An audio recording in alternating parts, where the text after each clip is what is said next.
अरे थांब धरू नको. स्वर्गीय संतोषजी देशमुख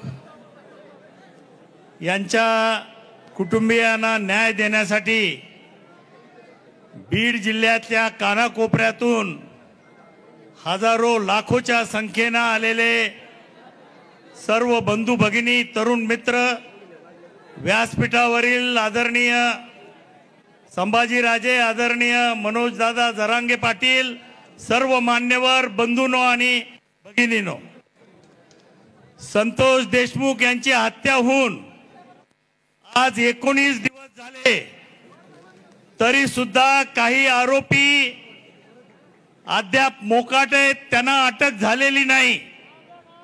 खंडणीतल्या आरोपी वाल्मिक कराड याला सुद्धा अटक झालेली नाही.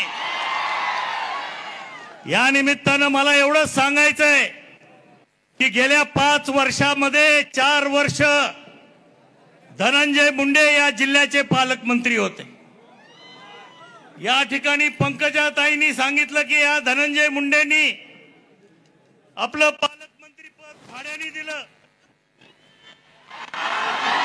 कोणाला दिलं? वाल्मिक कराडला दिलं. एक घटनाबाह्य सत्ता केंद्र आणि पालकमंत्र्याचे सगळे अधिकार मिळाल्यानंतर यांनी पोलीस प्रशासनावर आणि संपूर्ण प्रशासनावर आपली जरब बसवली.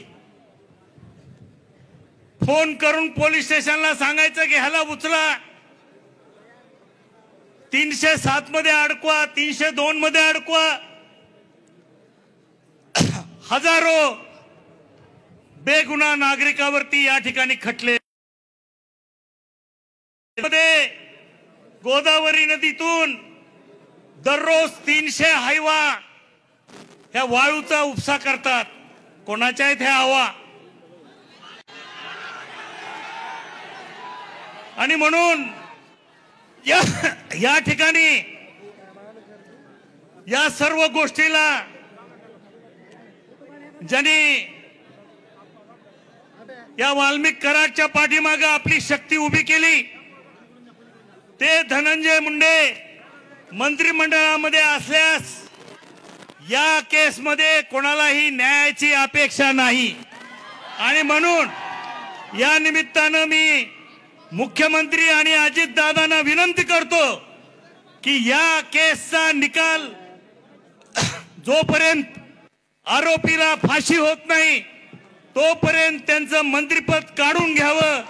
एक निपक्षपातीपणे हा तपास झाला पाहिजे, ही बीड जिल्ह्यातल्या सर्वसामान्य माणसाची मागणी आहे.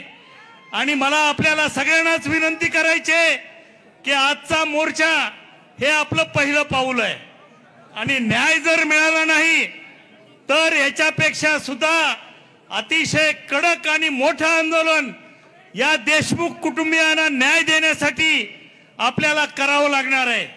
मी दुसरी विनंती करणार आहे, आम्ही माजलगाव तालुक्यातील सर्व राजकीय पक्षाच्या कार्यकर्त्यांनी एकत्रित येऊन जवळजवळ 40 लाख रुपयाचा निधी येत्या 4 तारखेला आम्ही मसाजोगला जाऊन या कुटुंबियाच्या स्वाधीन करणार आहोत.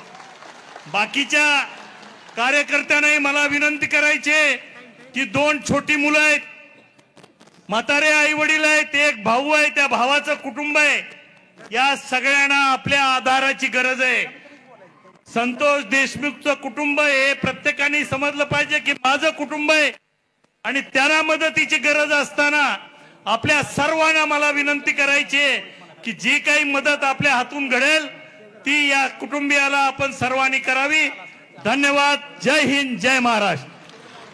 श्रमलेल्या बापासाठी लेक नारळ, लढणाऱ्या लेकीसाठी बाप बुलंद कहाणी.